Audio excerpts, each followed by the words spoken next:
இது என்னன்னு தெரியுமா? ஒரு நாளைக்கு நாலு மாத்திரை சாப்பிட்டா ஒரு வருஷத்துக்கு மட்டும் 1460 மாத்திரை இன்னைக்கு நிறைய பேர் சாப்பிட்டுட்டு இருக்காங்க.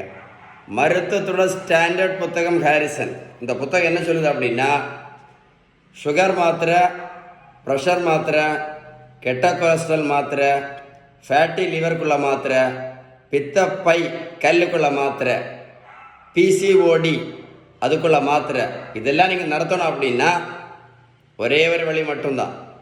அதுக்கு பேர் தான் பேலன்ஸ் டயட். ஏன் அப்படின்னா, பேலன்ஸ் டயட்டு கரெக்டாக ஃபாலோ பண்ணினா மட்டும்தான் இந்த இன்சுலின் ரெசிஸ்டன்ஸ் முழுமையாக சரியாகும் அப்படின்னு அந்த புத்தகம் தெளிவாக சொல்லுது. புரிஞ்சிருக்கும்னு நினைக்கிறேன். உங்களுக்கு பேலன்ஸ் டயட்டை பற்றி ஏதாவது டீட்டெயில்ஸ் வேணும்னு அந்த நம்பரில் கால் பண்ணி பேசுங்க. இந்த வீடியோ லைக் பண்ணி ஷேர் பண்ணிங்கன்னு வைங்களேன், இந்த மாதிரி மாத்திரை போட்டு கஷ்டப்படக்கூடிய நிறைய பேருக்கு யூஸ்ஃபுல்லாக இருக்கும். ஏதாவது சந்தேகம் இருந்தால் கமெண்ட்ஸில் GOOD டைப் பண்ணுங்கள், கண்டிப்பாக உங்களுக்கு ரிப்ளை பண்ணுங்க. ஓகேவா? Stay tune.